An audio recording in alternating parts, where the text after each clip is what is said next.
si A itu kena musibah, si B itu belum, si C besok.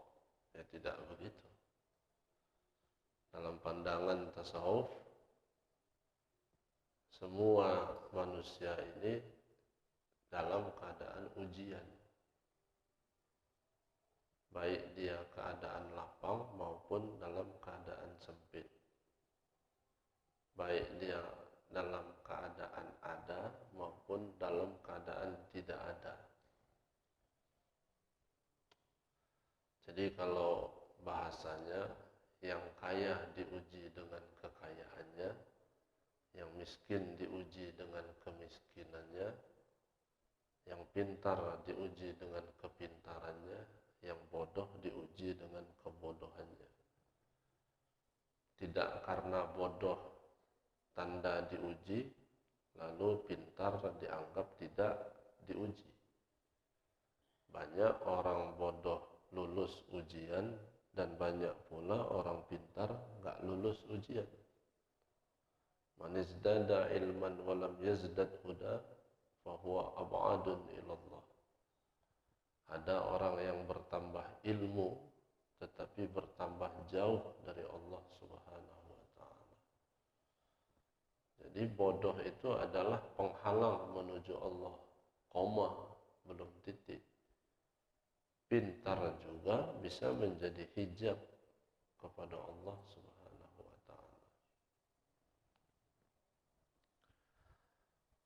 Apa yang mesti dilakukan ketika ditimpa musibah? Alladzina idza asabathum musibah qalu inna lillahi wa inna ilaihi raji'un. Yang berat itu bukan waktu musibah menyebut inna lillahi wa inna ilaihi raji'un. Yang paling berat itu adalah memaknai kalimat inna lillahi wa inna ilaihi raji'un hingga masuk kepada kalbu yang akhirnya menampilkan penerimaan apa yang sudah ditetapkan oleh Allah. Ada orang nyebut inna lillahi wa inna ilaihi raji'un tapi banting lemari. Inna lillahi wa inna ilaihi raji'un tapi lemari pecah itu. Kulkas ya enggak rusak sih, cuma patah aja pintunya. Jadi ini masuk kepada rukun iman yang keenam. Wa qadrihi khairihi wa syarrihi fa minallah. Meyakini segala ketetapan, ketentuan baik atau jeleknya semuanya itu datang dari Allah. Ada yang ngomong begini, dulu itu guru SMP kalau enggak salah. Ustaz Irfan katanya. Kalau saya itu kata dia yakin yang baik-baik itu semuanya dari Allah. Kalau yang jelek-jelek itu enggak mungkin lah dari Allah itu. Ya itu pemahaman dia. Tapi kalau seandainya diyakini bahwa yang tidak baik itu bukan datang dari Allah, berarti ada sesuatu di luar kendali Allah. Ini dipahami. Kalau meyakini yang tidak baik itu bukan datang dari Allah, berarti ada sesuatu di luar kendali Allah. Gak mungkin dong Allah itu ngomong begini, ya yang baik-baik itu dari saya, yang gak baik itu gak tahu, terserah siapalah itu. Kan gak mungkin itu. Semuanya itu harus diyakini dari Allah, baik atau tidak baik. Makanya dan itu kan hukumnya mustahil. Mustahil sesuatu yang tidak baik bukan datang dari Allah. tidak baik itu dalam pandangan siapa sebenarnya? Tidak baik itu kan dalam pandangan versi kita aja. Kita mengatakan itu tidak baik. Lalu bagaimana dengan ayat yang berbunyi wa asa an tukrahu syai'an wa huwa khairul lakum wa asa an tuhibbu syai'an wa huwa syarrul lakum. Terkadang apa yang kau lihat itu tidak baik, tapi menurut Allah itu baik. Ada pula perkara yang baik menurutmu, tapi belum tentu baik menurut Allah Subhanahu wa ta'ala. Kemarin ini saya sampaikan di Lapas Raja Basa. Jadi di Lapas Raja Basa itu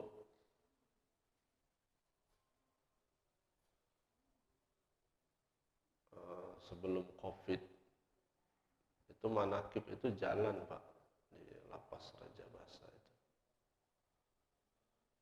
Sudah ditalkin oleh Abuya. Saya minta kepada pengurusnya supaya orang-orang lapas ini belajar zikir. Dan mereka itu kalau lagi zikir itu hebat-hebat. Keras betul suaranya. Allah, Allah. Aminnya juga bukan amin kayak kita. Amin. Saya sampaikan Sabtu kemarin di lapas tentang pemahaman ini. Kalau siswa itu menghadapi ujian, pertanyaannya yang buat soal itu siapa? Guru.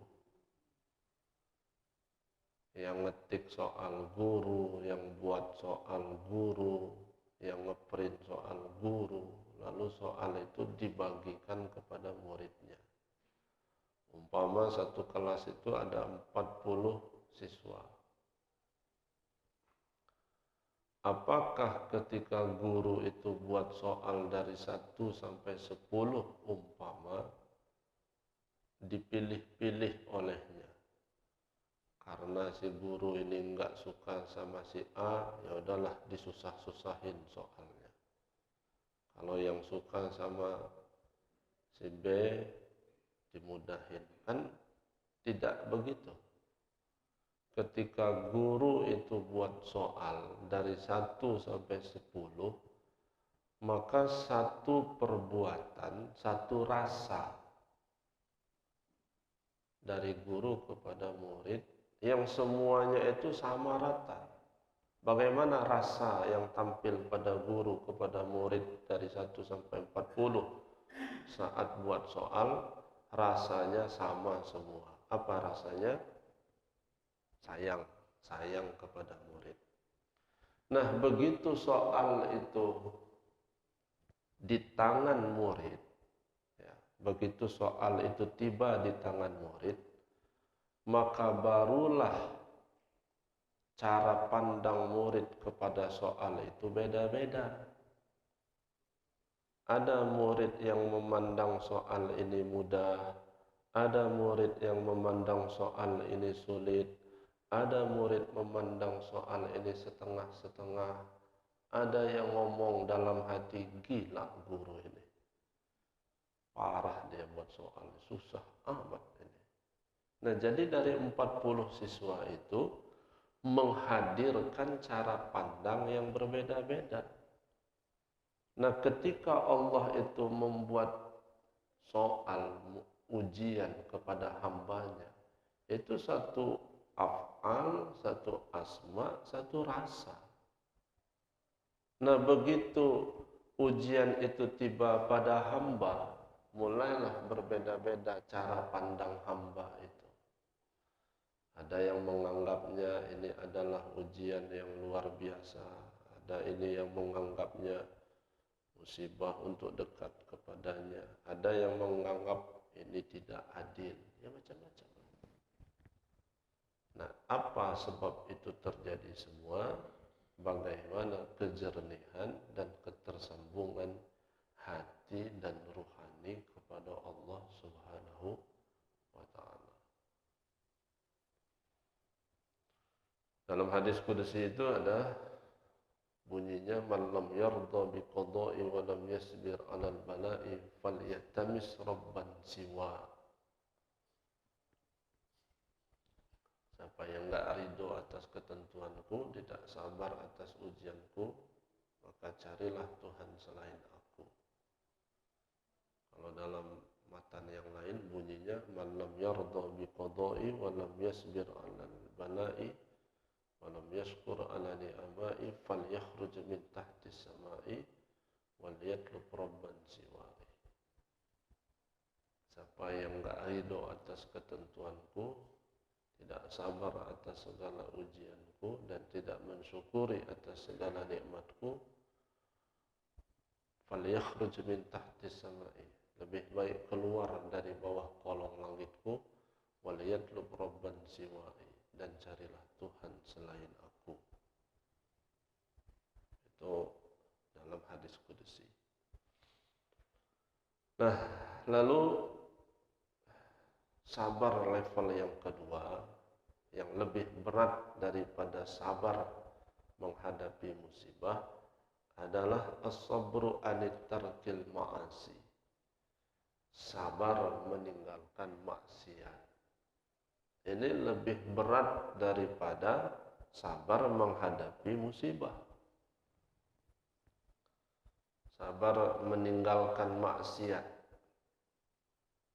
Baca dalam kitab Sulamut Taufik itu, sekujur tubuh kita ini berpotensi melakukan maksiat. Makanya selesai sholat itu kita baca istighfar. Astaghfirullahalazim alladzi la ilaha illa huwal hayyul qayyum wa atubu ilaih. Mau baca astaghfirullah, astaghfirullah, astaghfirullah. Mau baca astaghfirullahalazim. Kenapa selesai sholat kita ini dianjurkan baca istighfar? Kalau nurut nafsu sih kayak nggak masuk logika aja.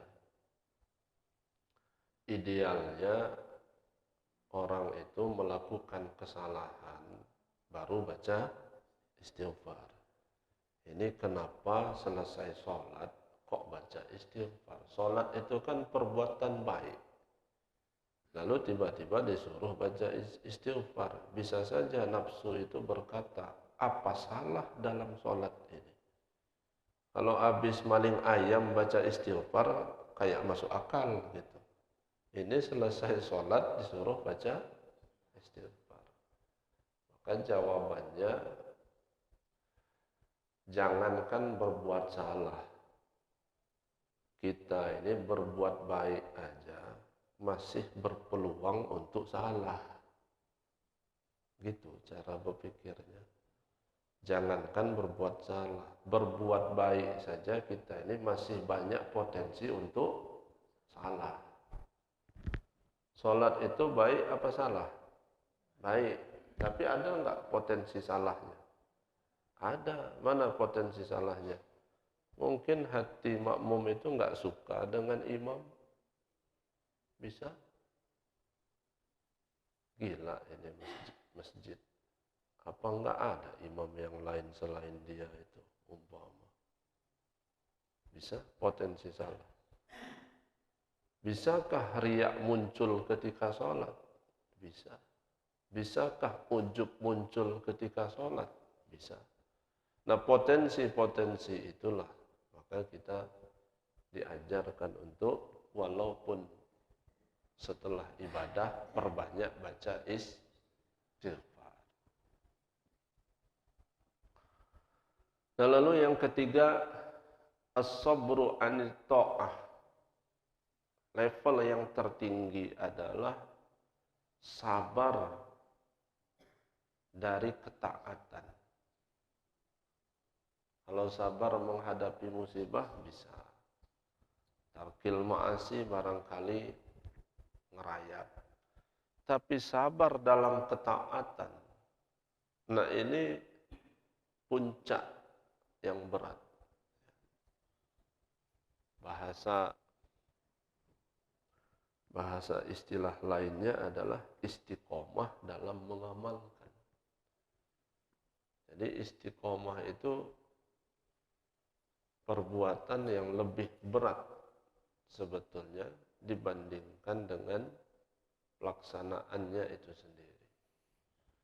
Istiqomah dalam berjamaah, istiqomah dalam berzikir, istiqomah dalam mengkaji. Nah, itulah sabar pada diri ketika itu sudah bisa dikerjakan sebagai tanda ciri satu orang yang makrifat kepada Allah. Jadi ciri yang pertama orang makrifat kepada Allah itu apa? Menampilkan sifat kesabaran. Dan sabar itu tanpa batas. Nggak boleh ngomong kayak gini, ya sabar sih sabar Pak. Tapi ya nggak bisa kalau gini-gini terus. Ada batasnya. Ya tandanya nggak sabar itu. Kalau masih ada embel-embel di ujung, ya tanda nggak sabar. Ya ikhlas sih ikhlas Pak. Tapi yang mbok dipikirin dong, kita kan udah jauh-jauh datang ke sini, masa nggak makan sesuap dikit pun. Nah itu kan bisa hinggap kepada siapa saja. Begini, sabar itu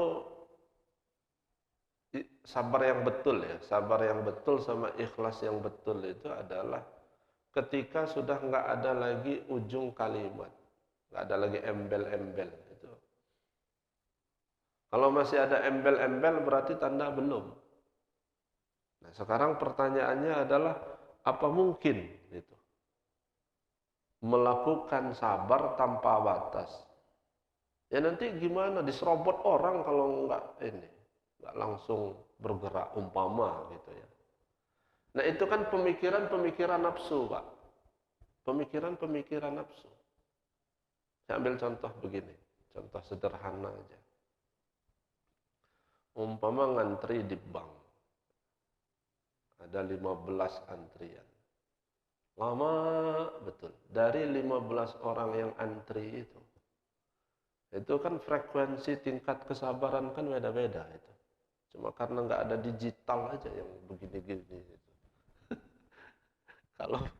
Kalau hatinya dicolok sih ke mana? Ke LED layar itu mungkin ada yang gini aja. Nah, bisa saja banyak penampilan yang luar biasa dan beragam. Ada yang garuk-garuk kepala lah, ada yang empas-empaskan kaki lah, ada yang ngomel-ngomel lah, ada yang ngedehem-dehem lah, ya macam-macam.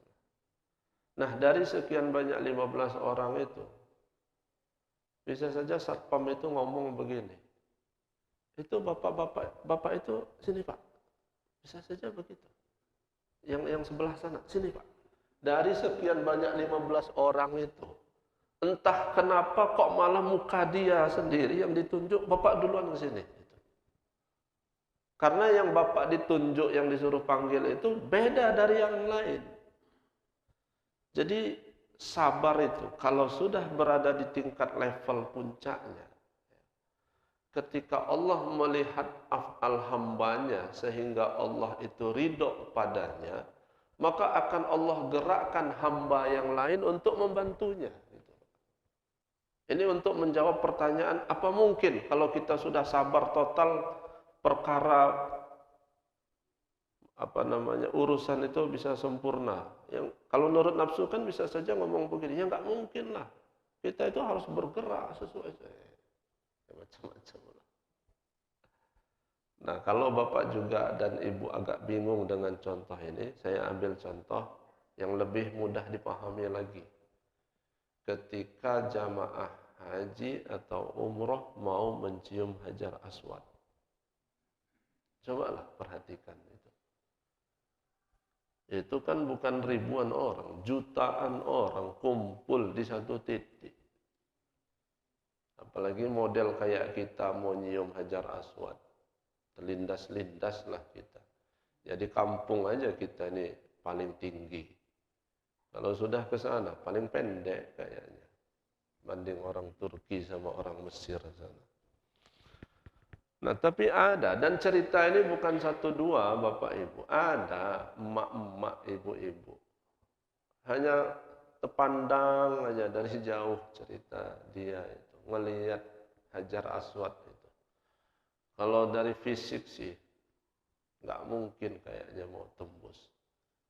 Ini cerita nyata ini. Entah apa yang terjadi kata dia itu. Saya itu diangkat sama laskar sana. Hajah, cium kata dia. Hajar Aswad. Saya enggak kenal sama orang itu kata dia. Karena jauh posisinya. Jadi gitu Pak. Sabar itu. Kalau sudah di posisi levelnya, Allah gerakkan hati hamba yang lain.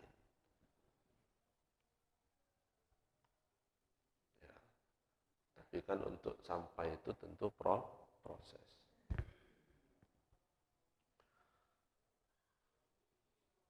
Kalau kita kan jangankan itu. Imam baca surat panjang aja udah gelisah kita. Kalau bisa ngedehem 5 kali.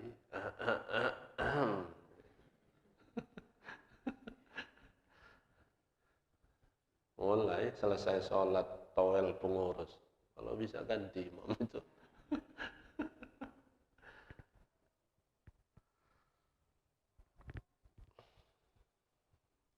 Nah, maka menurut Syekh Nawawi Al-Bantani mengutip pandangan ulama yang lain, kata beliau, kila harakatun ta'ati dalilul ma'rifati kama anna harakatul jismi dalilul hayati. Jadi orang yang ma'rifat itu dikatakan adanya gerakan ketaatan. Jadi taatnya orang ma'rifat itu merupakan dalil petunjuk bahwa dia itu ma'rifat kepada Allah. Jadi taatnya orang ma'rifat itu merupakan dalil bahwa dia ma'rifat kepada Allah. 2. Ciri orang ma'rifat kepada Allah. Mencintai Allah lebih dari segalanya. Itu. Yang nomor 2, mencintai Allah lebih dari segalanya. Walladzina amanu asyaddu hubban lillah. Orang-orang yang beriman kepada Allah itu begitu amat kuat cintanya kepada Allah, sehingga tidak lagi menghiraukan diri dan keadaannya.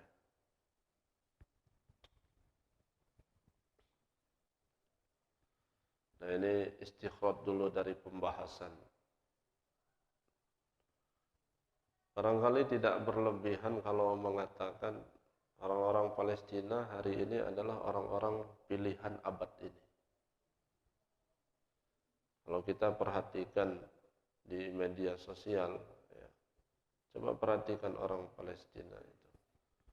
Anaknya sudah nggak ada, emaknya nggak ada, bapaknya nggak ada, adik tangannya buntung, ada yang kakinya udah nggak ada lagi, wajah udah nggak berbentuk lagi, kena bom. Tapi kalau ibu bapak ketemu video di YouTube itu, mereka itu dari kecil sampai tua, kalau diwawancarai, kaifahal, bagaimana keadaanmu sekarang? Di posisi-posisi begitu, kalimat yang keluar dari mulutnya yang pertama apa? Alhamdulillah. Itu yang keluar dari mulut pertama. Alhamdulillah. Jadi sudah begitulah ya. Yang disebut walladzina amanu asyaddu hubban lillah. Jadi Mau posisi kayak apa saja, mau sesusah, sesulit kayak apa, ya Allah itulah yang nomor satu. Kita ini mau jangan sampai ngucap alhamdulillah itu berat. Jangan sampai hidup ini apa? Penuh dengan keluh dan kesah. Dikit-dikit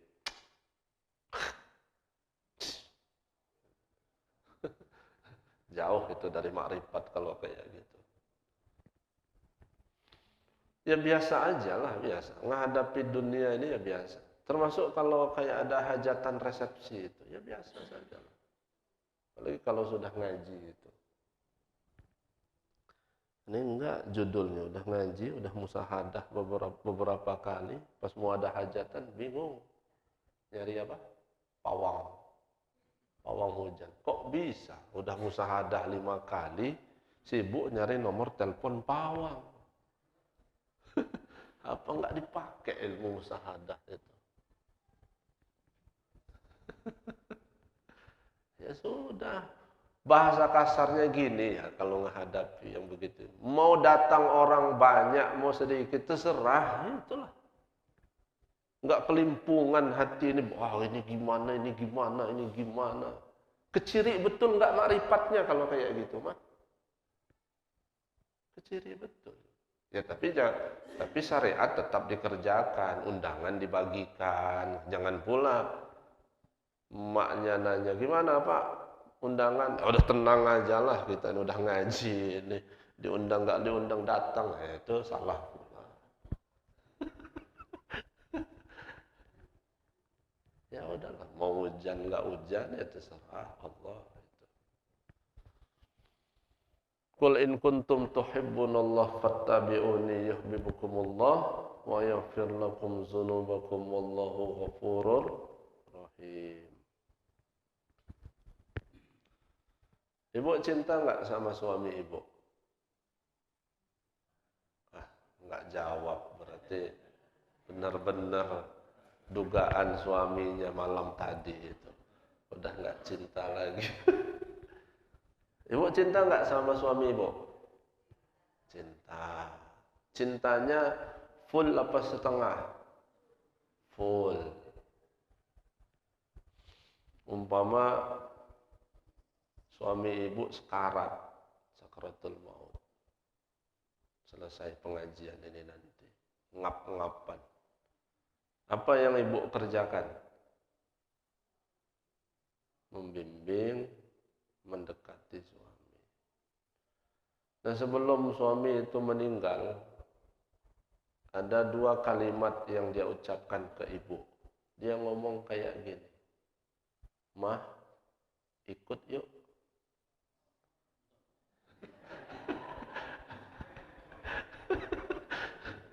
Kan ibu cinta sama suami kan. Waktu pas dia sakaratul maut, ibu di sampingnya. Katanya ibu cinta 100%. Sebelum meninggal, suami itu ngomong kayak gini, 2 kalimat aja. "Mah, ikut yuk." Kira-kira ibu mau ikut enggak? Enggak kan? Mungkin kata ibu, ya bapak aja duluan, enggak apa-apa. Ibu cinta enggak sama bapak? Kata, ya cinta. Ayo ikut, ya bapak aja duluan. Nah begitu-gitu, itulah sejatinya manusia pada makhluk itu. Jadi apapun cinta kita kepada makhluk sebenarnya adalah mesti ada batasnya. Hakikatnya ya begitu. Cinta sama anak, ya harus ada batasannya. Cinta sama pasangan, ya harus ada batasannya. Kalau cinta kepada Allah dan Rasul harus total. Nggak ada batasnya. Nah, bukti cinta kepada Allah itu gimana? Satu di antaranya adalah menerima segala ketetapan dan ketentuannya. Mau enak, enggak enak, mau pahit, mau manis, ya diterima. Itulah yang namanya berangkat dari husnuzon kepada Allah. Bapak ibu kan punya kawan dekat ya. Kalau pergi itu kemana-mana selalu sama kawan karena saking dekatnya itu. Mau ke undangan aja nunggu dulu di gang, belum mau berangkat karena kawan belum datang. Sebaik-baiknya kawan, kalau dia berbuat kesalahan itu ya, pasti akan selalu memandang husnuzon. Padahal kalau ada orang ngomong, Bu, ibu dikatakan sama kawannya tadi, kalau ibu itu udah enggak lagi energik, enggak lagi bisa diandalkan. Nah pasti ibu akan senyum-senyum saja. Kenapa senyum-senyum saja? Karena memang dari awal sudah menaruh cinta sama kawan itu tadi. Entah benar entah enggak omongan orang itu. Nah tapi kalau orang itu sudah berawal dari kebencian, mau sebagus apapun perilaku yang ditampilkan, ya suuzon aja lah bawaannya itu. Nah kepada Allah itu ya begitu, lebih kurang contohnya. Kalau diri hati ini memang dari awal sudah menaruh cinta kepada Allah, maka apapun yang Allah terjadikan pada diri dan keluarganya, dia akan memandang husnuzon kepada Allah. Nah, memang dari awalnya sudah menaruh cinta kepada Allah. 3. Tidak cemas apalagi takut dengan urusan dunia.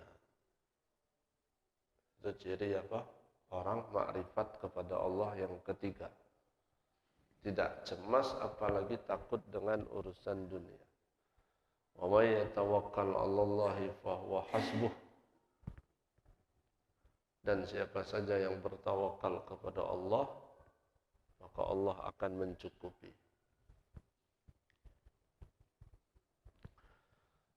Dalam hikam itu disebutkan, ijtihaduka fima dumina laka wa taqsiruka fima tuliba minka dalilun ala intimasil basirati minka. Kesungguhanmu apa-apa yang telah Allah jamin bagimu, sementara di sisi lain engkau lalai dari apa yang telah Allah tuntut, itu membuktikan bahwa butanya mata hatimu.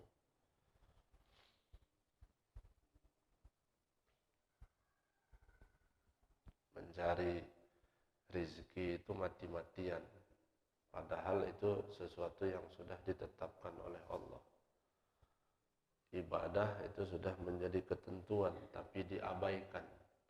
Maka perilaku begitu, kata Syekh Ibnu Athaillah As-Sakandari, dalilun ala intimasil basirati minka, menunjukkan bahwa butanya mata hatimu kepada Allah Subhanahu wa taala. 4. Ciri orang makrifat kepada Allah, merasakan adanya Allah.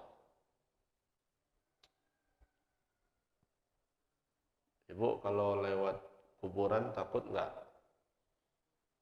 Enggak. Karena memang sudah ini mau nyemplung.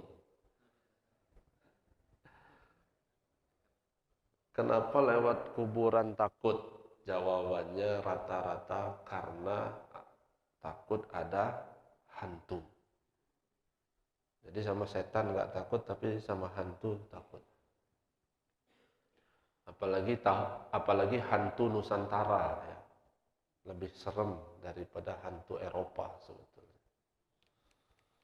Ya, kalau nonton film horor itu lebih takut hantu Indonesia sebetulnya daripada hantu-hantunya Eropa itu. Kenapa lewat kuburan kok bisa takut sama hantu? Padahal hantu itu makhluk yang gaib, enggak kelihatan. Waktu ibu lewat kuburan, belum tentu juga hantu itu nongkrong di situ kan? Ya, belum tentu dia ada di pojok itu. Tapi kenapa bisa merasakan kehadirannya? Dengan hantu bisa merasakan kehadiran, dengan Allah nggak bisa merasakan kehadiran. Padahal sama-sama gaib. Nah, ketika dengan hantu bisa merasakan kehadiran, dengan Allah nggak bisa merasakan kehadiran, pertanda bahwa ruhaniyah kita konslet. Enggak nyambung, enggak tersambungkan kepada Allah. Bagaimana cara merasakan adanya Allah? Nah, ini itu pertanyaan dasarnya. Bagaimana merasakan kehadiran adanya Allah? Satu, cara merasakan kehadiran Allah yang pertama adalah pandang bahwa segala apa yang terbit pada manusia itu adalah asma-Nya.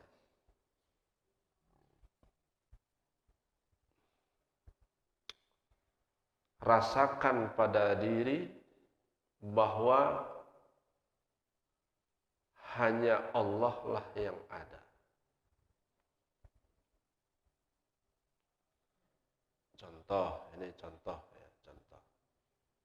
Pak siapa yang di pojok ini? Namanya Pak? Pak Umar. Sebelahnya lupa saya. Pak Basri. Hah? Masri. Pak Umar dengan Pak Masri. Pak Umar dengan Pak Masri ini paling umurnya berapa? Sampai berapa? Umpama sampai 90 tahun. Umpama. Amin. Itu 90 tahun itu kalau bahagia juga hidupnya. Tapi kalau banyak yang neror mungkin 70 atau 80. Nah, Pak Umar dengan Pak Masri, ya kita, mungkin ada yang 90 tahun, ada yang 120 tahun. Mungkin ada yang hanya 70, 60 tahun. Nah, nama yang ada pada diri kita itu, nama pada diri kita itu paling hanya sampai berkisaran begitu, tahun-tahunan. Setelah meninggal dunia, maka nama itu ya sudah selesai. Sampai disitulah nama itu. Tapi nama yang sebenar dirinya itu nggak akan pernah hilang. Nama yang sebenar dirinya itu, ruhani dirinya itu yang nggak akan pernah hilang. Kalau nama yang melekat, ya, nama yang diberikan itu, ya bisa saja hanya berkisar segitu. Si Ruhin paling sampai hanya 40. Umpama si Zaid mungkin hanya sampai 70. Itu nama yang melekat pada diri zahir. Tapi nama sebenar diri itu tidak akan pernah hilang. Nah, merasa enggak akan nama pada diri itu bahwa itu adalah asma-Nya Allah? Memang ini agak rumit memahami. Merasakan tidak? Berangkat dari kalimat fanafakhtu fihi min ruhi itu tadi. Itu satu. Yang kedua, kaifiatnya. Memandang segala apa yang melekat pada muhdas itu adalah sifat Allah. Ya nggak usah jauh-jauh lah. Tiang ini, kalau selesai pengajian nanti, kita pukul, kita tonjok, kita tendang, ya babak belur kita. Kitanya yang rusak. Nah, lantas kita mengatakan bahwa tiang ini kuat, kokoh. Hanya sampai di situ. Maka disitulah kekeliruannya. Maka orang yang sudah ngaji tauhid, yang sudah ngaji tasawuf, nggak boleh hanya sampai di situ. Cara pandang. Cara pandangnya adalah kekuatan tiang ini karena di dalamnya ada qawiyunnya Allah. Jadi yang kuat itu bukan tiangnya, yang kuat itu adalah qawiyunnya Allah. Nah, begitu cara salah satu kaifiat memandangnya itu. Air itu sifatnya apa? Membasahi. Bukan kemampuan air yang bisa membasahi. Air itu sifatnya hanya zihni saja. Air itu sifatnya hanya bayang-bayang dari kemampuan yang selama ini dipahami. Tapi hakikatnya adalah Di situ terletak kepada qawiyunnya Allah. Nah, jadi cara merasakan adanya Allah itu di semua lini itu memandang begitu. Ada memandang asma'nya pada wilayahnya, bisa memandang sifatnya pada wilayahnya. Nah, yang ketiga adalah memandang apa yang ditampilkan oleh muhdas adalah af'alnya. Af'alnya. Saya ambil contoh. Nanti Bapak Ibu kalau sudah selesai pengajian ini, kan pulang kan. Nah, begitu pas mau ngambil sendal, kata pengurus, tunggu dulu Pak Haji, Bu Haji. Ini konsumsi berlebih. Nih, untuk anak cucu. Yang keluar dari mulut apa? Alhamdulillah. Bisa aja jamaah itu guyon. Masih ada enggak? Enggak, udah cuma ini aja. Nah, sekarang kejadiannya selesai dari pengajian, pas mau ngambil sendal, di waktu bersamaan, kan udah nenteng besek lebih kan tadi? 3 umpama. Alhamdulillah. Di waktu bersamaan, pas mau pulang, sendal hilang. Sendal hilang. Nah, kira-kira apa yang keluar dari mulut itu? Ya, jawab masing-masing. Ketika mulut nggak bisa ngomong Alhamdulillah di saat sendal itu hilang, berarti di saat itu bukti nyata ketidakmampuan diri memandang af'al Allah. Kita ini kan memandangnya yang enak-enak dari Allah gitu kan, terucap gitu. Tapi ketika dapat yang begitu-gituan, berat sih kayaknya mengucap. Nah, kalau kita nggak bisa berucap, itu menandakan, membuktikan sebagai dalil bahwa kita nggak bisa memandang af'alnya. Berarti kita ini masih pilih-pilih.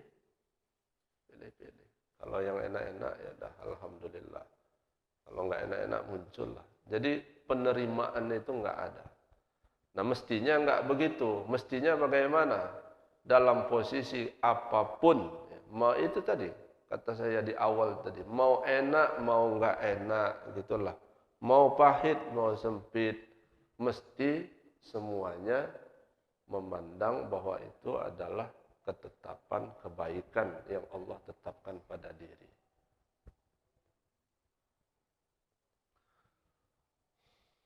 5. Merasakan kehadiran Allah. Kalau yang keempat merasakan adanya Allah. Kalau yang kelima ini merasakan hadirnya Allah Subhanahu wa ta'ala.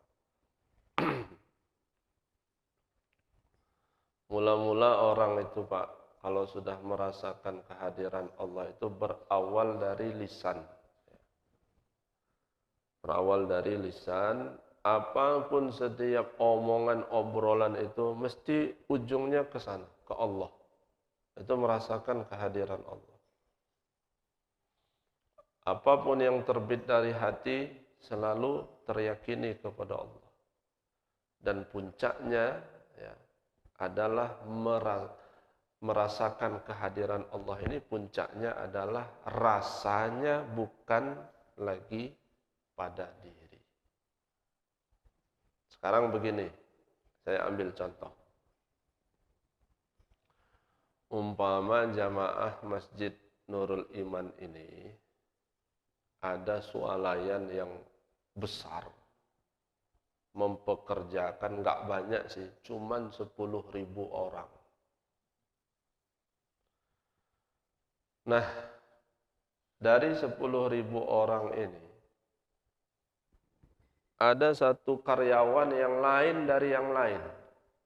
Dan ibu, bapak selalu memperhatikan pergerakannya. Karyawan ini kalau pagi datang jam 6, padahal judulnya itu jam 8, jam 9. Dia ini datang jam 6. Kemudian kalau pulang itu jam 6 sore, yang lain jam 4 sore sudah pulang. Berarti 1 poin kelebihan orang ini. Kelebihan yang lain, si karyawan ini bekerja itu enggak pilih-pilih. Enggak karena dia nunggu sebagai kasir, hanya kasir, enggak. Dia itu kerjanya banyak, apa yang bisa dikerjakan ya dia kerjakan. Kalau ada keran yang rusak dia perbaiki, padahal bukan bidangnya. Kalau ada lantai yang kotor dia pel. Kalau ada anak tuannya itu nangis dia gendong. Nah, ibu bapak menaruh simpati lagi nih. Berarti orang ini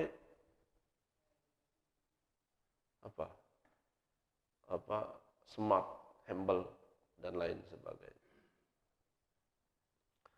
Pokoknya macam-macam lah kelebihannya. Nah, satu ketika ada rencana niat bapak ibu mau menaikkan jabatan posisinya. Ketika bapak ibu mau naik ke lantai 2, mau ngambil pena sama kertas karena ingin diposisikan ke jabatan yang lebih tinggi.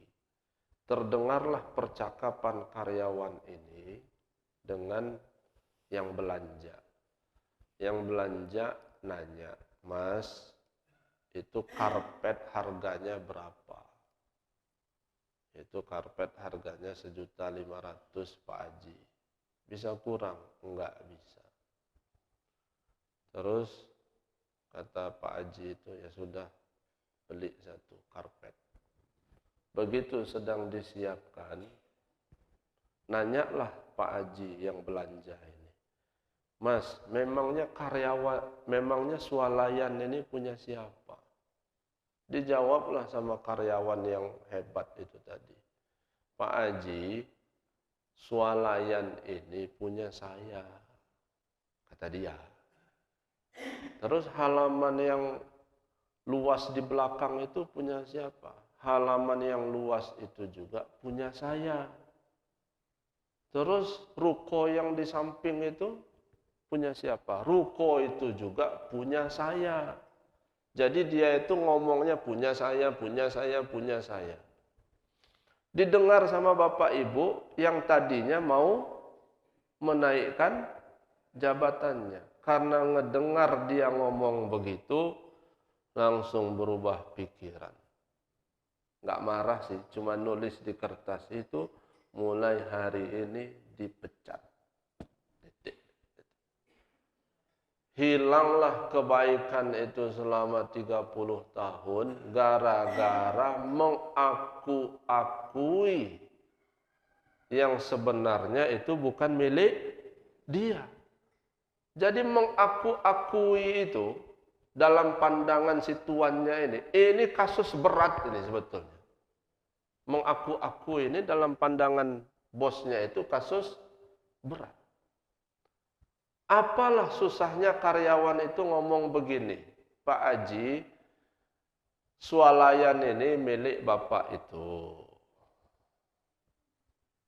Lapangan yang luas belakang itu milik bapak itu. Ruko-ruko sebelah itu milik bapak itu. Apa susahnya?" Tapi karena PL, karena gengsi, karena malu, karena hati yang tertutup, akhirnya yang muncul adalah pengakuan. Hari ini jangan-jangan kita kepada Allah itu begitu. Yang melihat ini saya, yang mendengar ini saya, yang berkuasa ini saya, yang berilmu itu saya. Jangan-jangan ini ya, jangan-jangan. Jadi semua itu yang muncul saya. Apalah susahnya kita ini ngomong begini. Penglihatan ini milik Allah. Pendengaran ini milik Allah. Kuasa ini milik Allah. Kehendak ini milik Allah. Nah, milik-milik itu juga masih apa itu? Masih di level tengah-tengah itu. Milik-milik itu masih level tengah. Puncaknya adalah baca dalam hadis kudusinya. Puncaknya, kalau seandainya hambaku itu sudah dekat kepada aku, melaksanakan sholat sunnah sama seperti yang aku fardukan, dan aku menaruh ridho pada dirinya, kuntu ahbabtuhu wa basaruhu alladhi yubsiru bihi, maka penglihatannya adalah penglihatanku, pendengarannya adalah pendengaranku. Nah, merasakan itu bisa enggak? Kalau bisa merasakan itu pertanda merasakan kehadirannya. Jadi yang muncul itu bukan lagi muhdas, yang muncul itu adalah qadim. Nah, cuma untuk mendudukkan, memposisikan itulah yang butuh apa? Proses.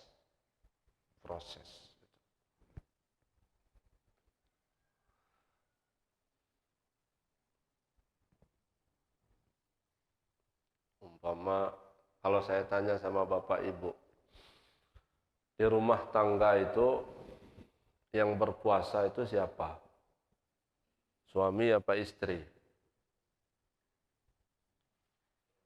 Bapak-bapaknya nggak ada yang jawab. Berarti yang berpuasa istri kayaknya. Di rumah tangga itu yang berpuasa kan, ya kita ambil maklumnya ya, adalah suami. Umpama suaminya itu pemarah, egois, emosional. Ketemu kebetulan sama istri yang baik. Si suami ini contoh ini. Si suami ini kalau pulang kerja marah terus bawaannya itu. Baru pulang engsel udah patah. Itu baru pulang, belum ngomong itu, belum. Kalau dia ngomong banting meja. Mana sayur? Dicicipnya sayur. Apa udah habis duit ini? Pakai kemana aja? Masa nggak ada lagi asin-asinnya ini? Pelentang, kulkas hilang aja. Hilang kulkas itu. Ini saking apanya? Saking hebatnya kalau dia marah itu.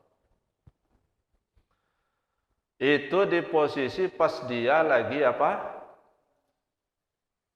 Lagi aktif. Begitu sudah pensiun, kerjaan sudah enggak kerja lagi, mata sudah mulai berkunang-kunang, telinga sudah mulai bersayup-sayup, jalan aja harus dipapah. Sudah lagi enggak berdaya, enggak lagi kuasa. Akhirnya dia manggillah istrinya. Panggil istrinya, ayang, katanya. Ayang. Sudah nggak berkuasa lagi, udah beda alam. Hah? Iya, dia ingin menampilkan keromantis. Ayang, katanya. Ini ayang sini, katanya. Karena memang istrinya orang baik, akhirnya istrinya datang. Iya Pak, katanya. Mau apa? Maam, katanya. Maam, kata dia. Akhirnya diambilkanlah, gitu. Disuapkan sama istrinya. Begitu sudah suapan 3 kali, dia gini, si suami. Maksudnya apa? Stop. Dia mau gantian. Si suami itulah yang mau nyuapin istri. Tapi nyuapin udah enggak berdaya gini. Nah. Tadinya mau arah ke mulut, malah ke jidat. Apa kata hati si istri? Bisa saja istri itu ngomong begini. Pak, Ngapa enggak dari dulu kayak gini? Kalimatnya apa? Ngapa enggak dari dulu begini? Terus disambung pula sama istrinya. Sebenarnya saya sudah ada penggantinya. Tinggal nunggu kamu mati lagi, kata istrinya. Nah, ini kan contoh aja. Jadi ketika orang lagi berkuasa, begitulah cara pandang berpikir.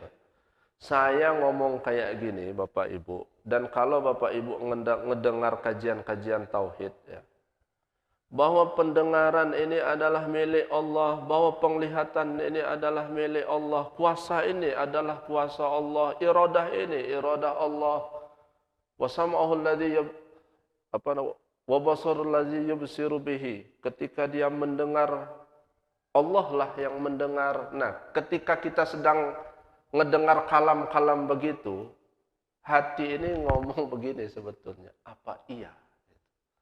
Apa iya, apa betul, masa iya yang melihat ini Allah, yang mendengar ini Allah. Karena kita di posisi lagi begini. Tapi kalau kita sudah enggak berdaya lagi nanti, dengar-dengar kalimat ini, kan ada disimpan itu kan. Kalau kita sudah enggak berdaya lagi, 2 hari lagi kita mau meninggal, barulah kita itu sadar, Pak. Baru kita nanti itu mengaku-akui. Nah, jangan sampai Allah itu ngomong begini, ngapa enggak dari dulu? Ngapa enggak dari dulu? Nah, itu merasakan kehadiran Allah. Yang keenam, menganggap baik dari segala ketetapan Allah. Ayo selesai ngaji pagi ini selalu memandang husnuzon kepada Allah. Apapun yang Allah terjadikan pada diri, itu yang terbaik. Nggak boleh lagi ibu-ibu nongkrong di halaman sambil pakai kursi goyang, ngapalah pasangan ini kayak begini. Coba sama yang SMP dulu, itu nggak lagi muncul. Si bapak juga nggak boleh memandang yang macam-macam. Ketika ya udahlah, menganggap baik. Jadi itu terbit dari hati, ketika dia ikhtiar usaha itu syariah. 7. Memandang hanya kepada Allah. Melihat hanya kepada Allah. Tertuju hanya kepada Allah. Baik sikap orang pada diri, kebaikan diri pada orang lain, ketentuan lain dari kehendak diri. Maksudnya apa? Ya sudah, itulah yang namanya lillahi ta'ala. 8. Menafikan daripada yang lain, menetapkan baqo hanya pada Allah. Ini nanti masuknya kepada apa? Aqaidul iman, aqaidul ya. I'tiqad 9. Ini nanti masuknya kepada i'tiqad 9 nomor 8 ini. Menafikan daripada yang lain, menetapkan baqo Allah. Terakhir yang ke-9, menempatkan dan memposisikan tiada yang lain selain Allah. Dirimu itu enggak ada. Pendengaranmu itu enggak ada. Penglihatanmu itu enggak ada. Kuasamu itu enggak ada. Yang ada hanyalah Allah semata-mata. Nah, panjanglah ini nanti ceritanya ini. Tapi setidaknya 9 poin itu. Jadi orang kalau sudah berada di level ini, maka wajar ya kalau melihat guru-guru kita itu lebih banyak diam ketika dibanding dengan tidak. Nah, diamnya itu tentu duduk di ma'rifat. Titik sampai di sini. Itulah Bapak Ibu sekelumit, yang enggak sekelumit sih, panjang juga. dari apa yang kita bahas pada pagi hari ini, lebih kurangnya itu. Namun sebelum ditutup, barangkali ada yang mau tanya, silahkan. Sudah, nggak ada lagi. Enaknya ngaji di Nurul Iman ini kayak gini, sedikit yang nanya itu. Memang orangnya udah paham-paham. Ya, kalau ada kalimat sabar itu ada tempatnya, yaitu adalah penisbahan lain daripada sabar tanpa batas. Kalau hakikinya ya sabar itu tanpa batas. Bicara masalah tempat ya di semua lini tempat. Jadi tidak mengenal tempat, di posisi tempat ini sabar, posisi tempat yang lain ya sedang-sedang aja, tempat lain tidak. Maka sabar itu, nah memahami tanpa batas itu bagaimana?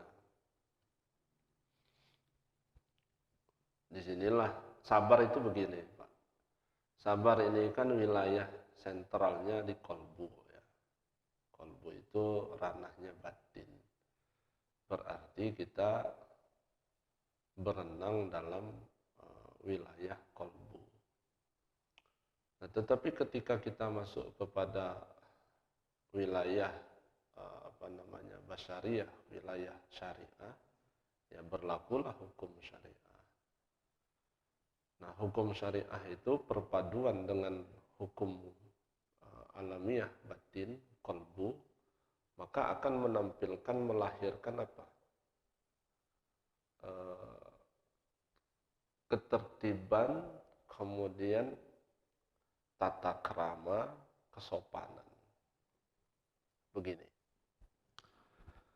Umpama muncul atau hadir anak yang nakal di tengah-tengah keluarga. Anak ini bisa saja tidak mengikuti apa perintah kita. Kita suruh kalau pulang itu jangan larut malam, dia malah pulang jam 2 malam. Kata kita upayakan Isya itu sudah pulang. Nah, disinilah kita akan diuji kesabaran. Ketika sabar itu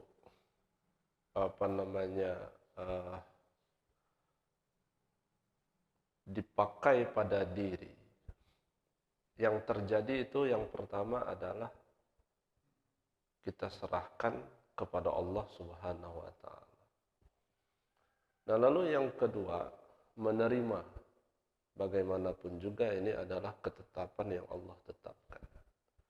Nah, lalu yang ketiga, ketika sabar itu dipahami tanpa dari syariah, maka kita hanya akan berpasrah diri. Sebaiknya bagaimana? Tentu dalam wilayah sabarnya dia berjalan, dalam wilayah syariahnya pun dia berjalan. Wilayah sabar dia berjalan sudah 1, 2 tadi, ya, 1, 2, 3 tadi. Wilayah syariah ya tegur anak itu.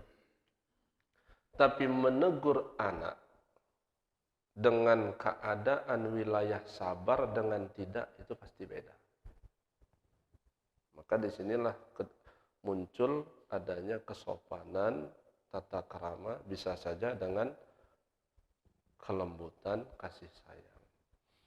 Nah, tetap bicara pada anak itu. Marah ya marah. Lain kali nggak boleh lagi ya marah. Tapi marah dalam wilayah tetap wilayah kesabaran pada batin. Nah, apakah perilaku itu menunjukkan tidak sabar? Gitu ya. Nah, disinilah yang perlu dibedakan. Maka kata saya mesti dibedakan. Sabar ini wilayah batin. Ya. Marah itu sudah bab yang lain. Sama saja contoh begini. Ada kampanye, bunyinya begini. Nanti dululah pakai jilbab itu. Kalau sudah enggak lagi maksiat. Percuma aja pakai jilbab kalau masih maksiat. Kan ada kampanye-kampanye kayak gitu. Nah, ini orang kan enggak paham. Jilbab itu wilayah lain. Maksiat itu wilayah lain. Kalau pakai jilbab nunggu supaya enggak maksiat lagi, jangan-jangan sampai sakratul maut masih maksiat. Nanti dulu pakai jilbab kalau sudah enggak maksiat lagi. Pertanyaannya, maksiat itu selesai kapan? 30 tahun lagi selesai.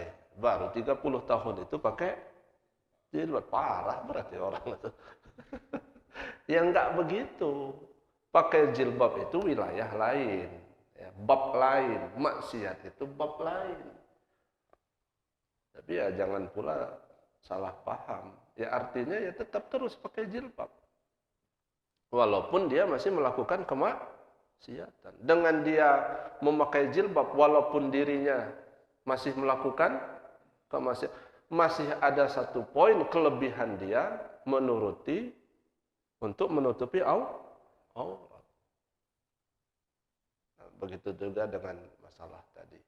Bisa saja dia marah kepada anaknya, nah, bisa saja hati berkata, sabarkah ini? Ya, wilayahnya lain. Sabar itu menerima ketetapan gitu ya. Marah-marah itu bentuk dari perbuatan syariah.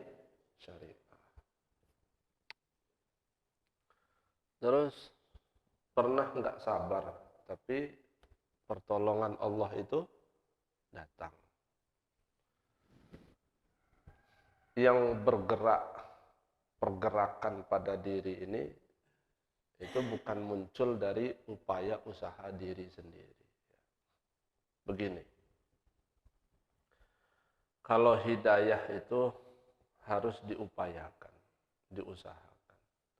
Tapi bisa saja muncul pertanyaan begini, itu buktinya nggak terlalu nemen-nemen amat berupaya. Tapi dia kok bisa berubah total.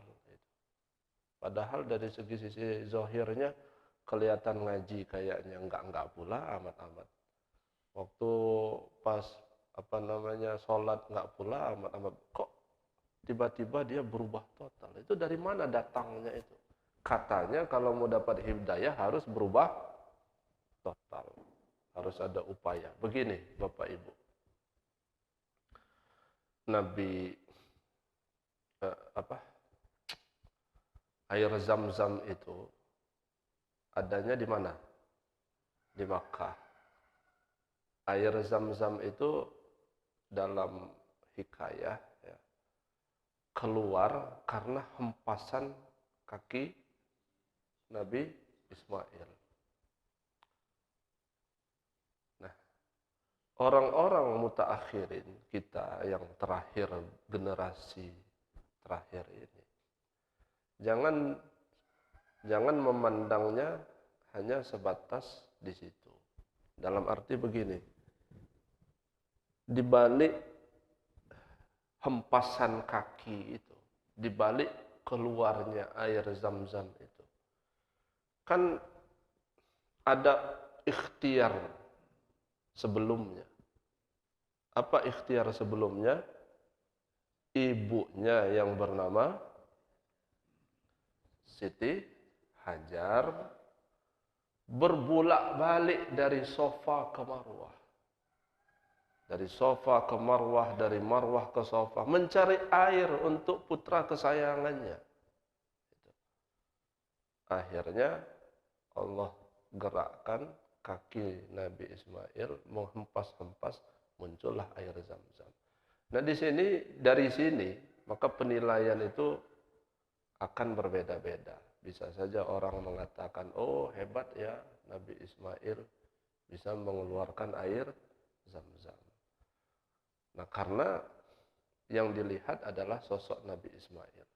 Nah tetapi ada pula orang akan berpandangan caranya begini. Selain melihat kepribadian Nabi Ismail, juga akan melihat bagaimana perjuangan ibunya Nabi Ismail. Jadi artinya apa?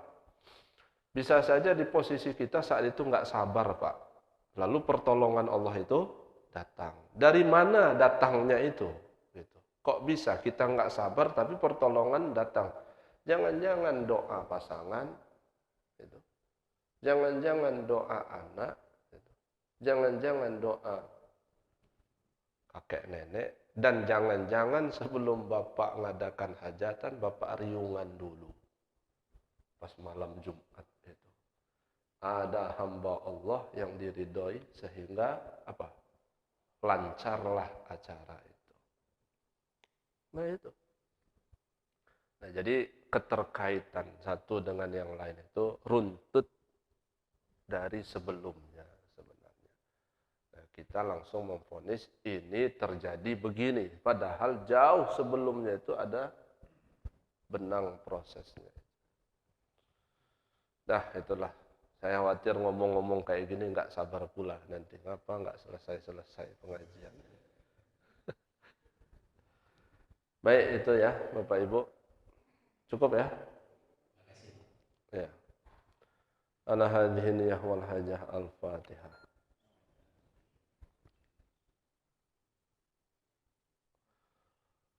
Allahumma salli ala sayyidina wa habibina wa syafi'ina maulana Muhammad wa sallim wa radiyallahu tabaraka wa ta'ala an kulli sahabati rasulillahi ajma'in.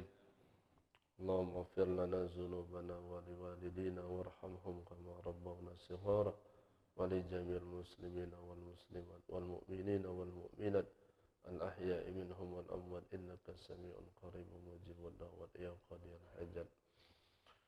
Allahumma nawwir qulubana bi zikri la ilaha illallah wakhtim lana bi kalimati la ilaha illallah awwalan zahiran wa batinan. Allahumma ansuril mujahidina fi Filistin. Allahumma ansuril mujahidina fi Filistin. Allahumma ansuril muslimina fi Filistin. Allahumma a'izzal islam wal muslimina fi Filistin. Allahumma tawil umrahum wa sahih ajsadahum wa nawwir qulubahum wa karim hayatahum warfa' darajatahum wa yassir umurahum. Rabbana atina fid dunya hasanah wa fil akhirati hasanah wa qina adzaban nar. Bifadlika subhana rabbika rabbil izzati amma yasifun wa salamun alal mursalin walhamdulillahi rabbil alamin. Terima kasih. Assalamualaikum warahmatullahi wabarakatuh.